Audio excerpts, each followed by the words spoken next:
Hello students, आज हम science में 6th क्लास का 12th चैप्टर गति इसके क्वेश्चंस को हम सॉल्व करेंगे। देखिए, सबसे पहला क्वेश्चन इसमें है, ये बहुविकल्पीय प्रश्न उत्तर है। निम्नलिखित में सही विकल्प छांटकर अपनी अभ्यास पुस्तिका में लिखिए। पहला प्रश्न इसका दिया हुआ है, निम्नलिखित में गतिशील वस्तु चुनिए। इसके 4 ऑप्शन दिए हुए हैं आपको। इन चारों में जो सही ऑप्शन है, सही विकल्प जो है उसे हमें छांटना है। देखिएगा, हमें गतिशील वस्तु को चुनना है। मेज, टीवी और अलमारी, ये तीनों, इन चारों ऑप्शन के अंदर जो दिए गए हैं ये गतिशील नहीं है। तो इस प्रकार इसमें जो गतिशील वस्तु है वो है उड़ता पक्षी। तो हम यहां लिखेंगे, अतः विकल्प 3 सत्य है।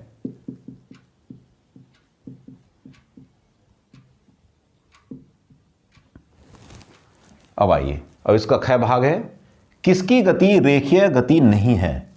4 ऑप्शन हैं, पंखा, दौड़ता धावक, चलती कार और उड़ता हुआ वायुयान। इन चारों को आप ध्यान से देखिएगा। देखिए, पंखा जो होता है वो अपनी धुरी के चारों ओर तेजी से घूमता है जब हम उसको चलाते हैं। इस प्रकार पंखे में घूर्णन गति होती है।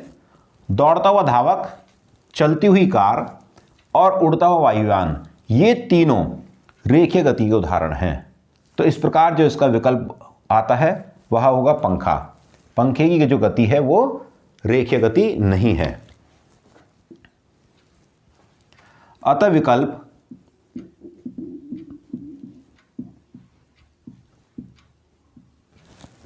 एक सत्य है।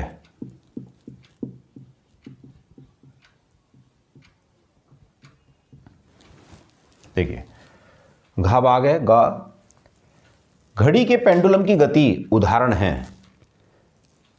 जो गति है, गति के प्रकार मैंने आपको समझाए थे, उसी के अनुसार आप देखिएगा। घड़ी के पेंडुलम की जो गति होती है वह अपनी मध्यमान स्थिति के दोनों ओर इधर उधर गति करता है।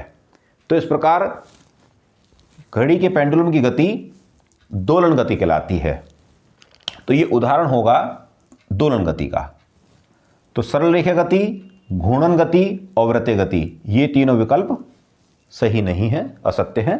इस प्रकार विकल्प 2 सत्य है।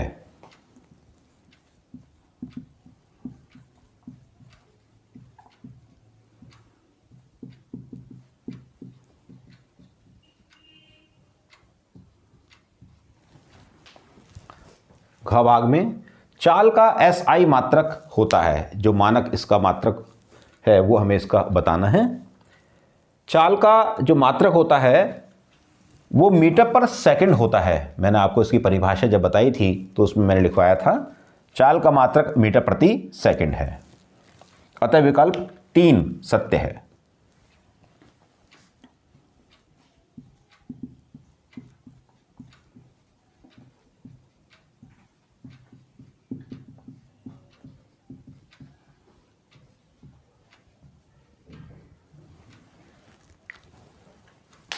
देखिए, अब हम करेंगे इसमें सेकंड क्वेश्चन।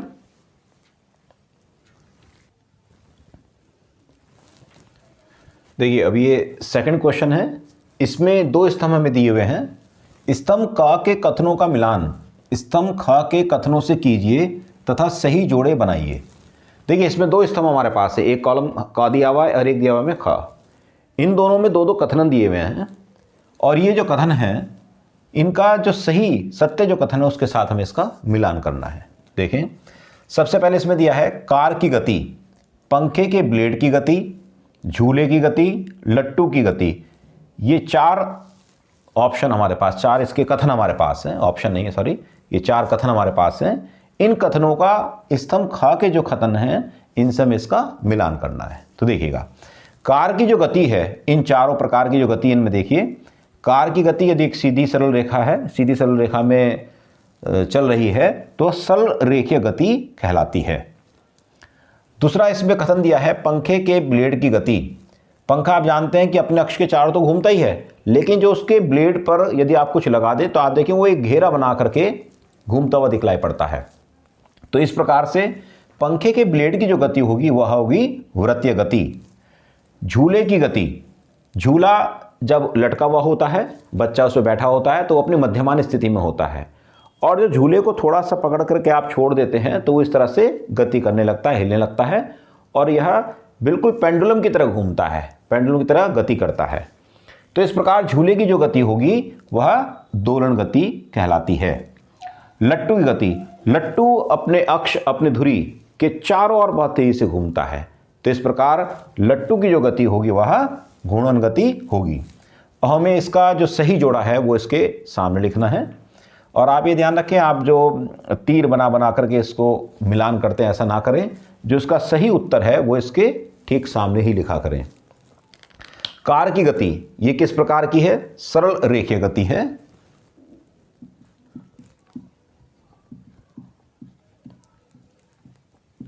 सरल रेखीय गति। फिर आता है पंखे के ब्लेड की गति, ये है वृत्तीय गति।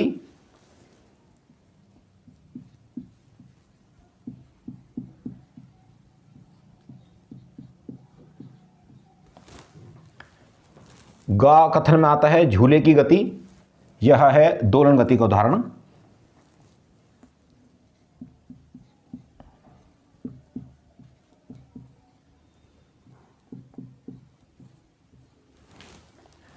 अब घ में आता है लट्टू की गति, ये घूर्णन गति का उदाहरण है।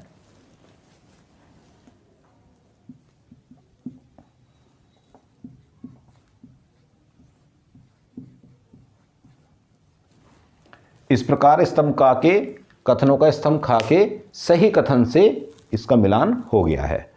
अब हम आते हैं क्वेश्चन नंबर 3 पर।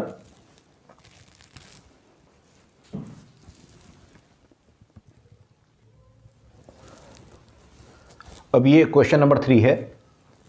इसमें दिया है किसी दिए गए कथन में सही अथवा गलत बताइए। कौन सा कथन ये सत्य है और कौन सा कथन असत्य है, ये आपको इसमें देखना है और छांटना है। देखिए, क भाग में दिया है कुम्हार के चाक में घूर्णन गति होती है। ये कथन बिल्कुल सही है, सत्य है, क्योंकि कुम्हार का जो चाक होता है, जो पहिया जो होता है जिस पर रखकर गीली मिट्टी को रख करके बर्तन बनाए जाते हैं, वो अपने धुरी, अपने अक्ष के चारों ओर तेजी से घूमता है। तो इस प्रकार कुम्हार के चाक में घूर्णन गति होती है, यह कथन सत्य है।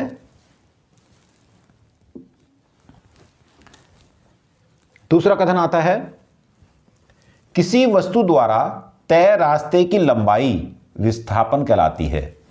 यह कथन असत्य है, क्योंकि किसी वस्तु द्वारा तय रास्ते की जो लंबाई होती है उसे दूरी कहते हैं, तो विस्थापन नहीं कहते हैं, उसे क्या कहते हैं? दूरी। तो इस प्रकार यह कथन असत्य है। तीसरा कथन पाइए, घड़ी के पेंडुलम की गति सरल रेखीय होती है। यह सरल रेखीय गति है, यह कथन असत्य है, क्योंकि हम जानते हैं पेंडुलम जो होता है वो अपनी मध्यमान स्थिति के इधर उधर गति करता है। तो इस प्रकार घड़ी के पेंडुलम की जो गति होती है वो किस प्रकार की है? वो दोलन गति कहलाती है। तो ये कथन असत्य है। ये किस प्रकार की होती है? दोलन गति होती है। अब घ भाग में आइए, चौथा कथन है इसका, गतिशील वस्तु समय के साथ अपनी स्थिति बदलती है। ये बिल्कुल सत्य कथन है, सही कथन है ये, क्योंकि जो गतिशील वस्तु होती है वो समय के साथ अपनी स्थिति को बदलती रहती है, निरंतर अपनी स्थिति में परिवर्तन करती रहती है। तो ये कथन सत्य है। तो हमारे ये 3 क्वेश्चंस कंप्लीट हो गए हैं। हम जो 4th क्वेश्चन है इस पर आते हैं।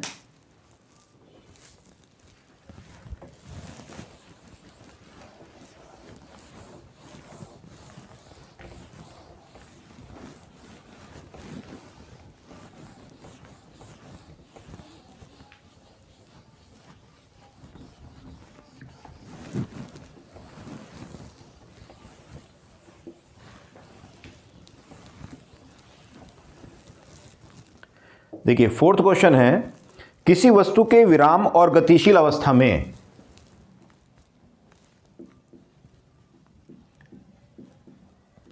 किसी वस्तु के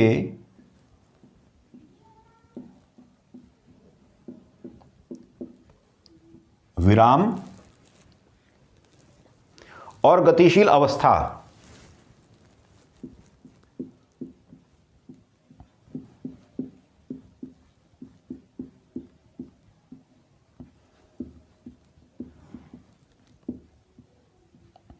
में अंतर स्पष्ट कीजिए।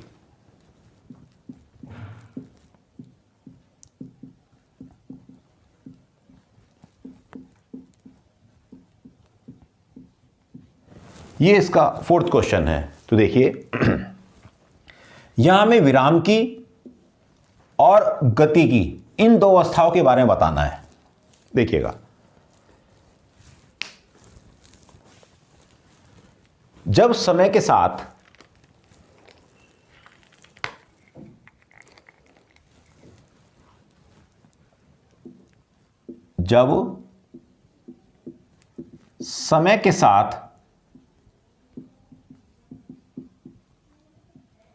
किसी वस्तु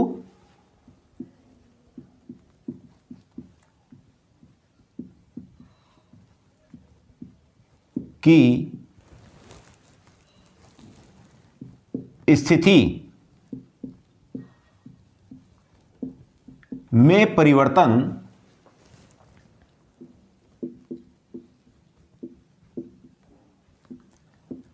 नहीं होता है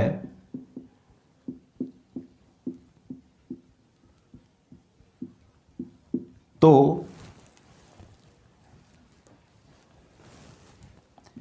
यह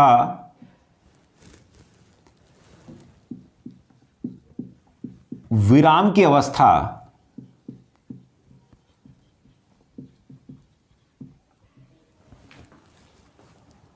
अर्थात विरामावस्था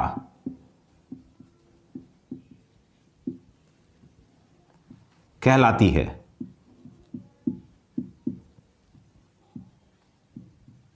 देखिए, जब समय के साथ किसी वस्तु की स्थिति में परिवर्तन नहीं होता है तो यह उसकी विराम की अवस्था कहलाती है, अर्थात विरामावस्था कहलाती है। जैसे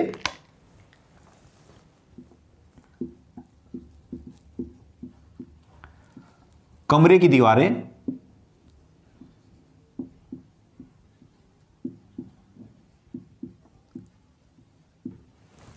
इसमें समय के साथ इनकी स्थिति में परिवर्तन नहीं होता है।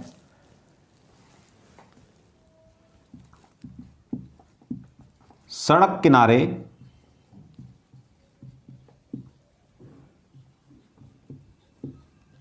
खड़े हुए खंभे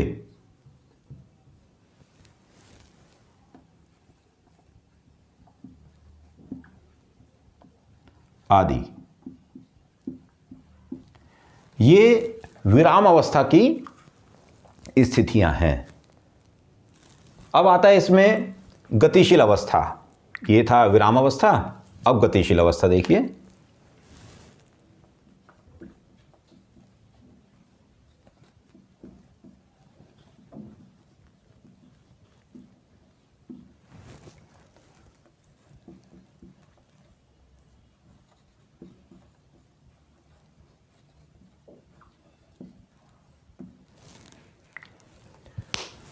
जब समय के साथ किसी वस्तु की स्थिति में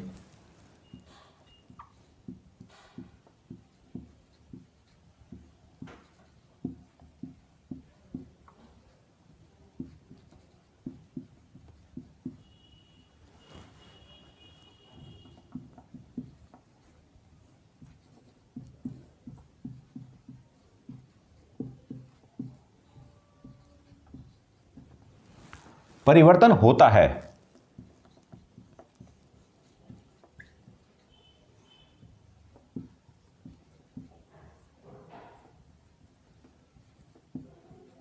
तो यह उस वस्तु की गति की अवस्था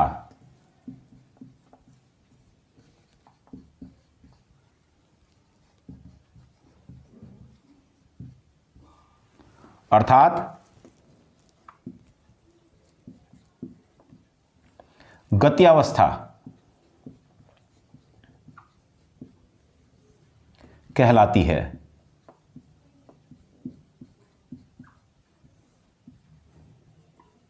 जैसे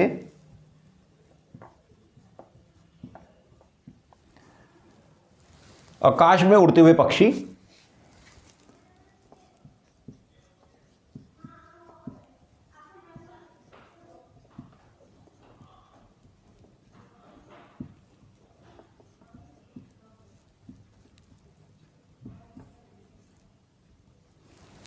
सड़क पर दौड़ते हुए वाहन,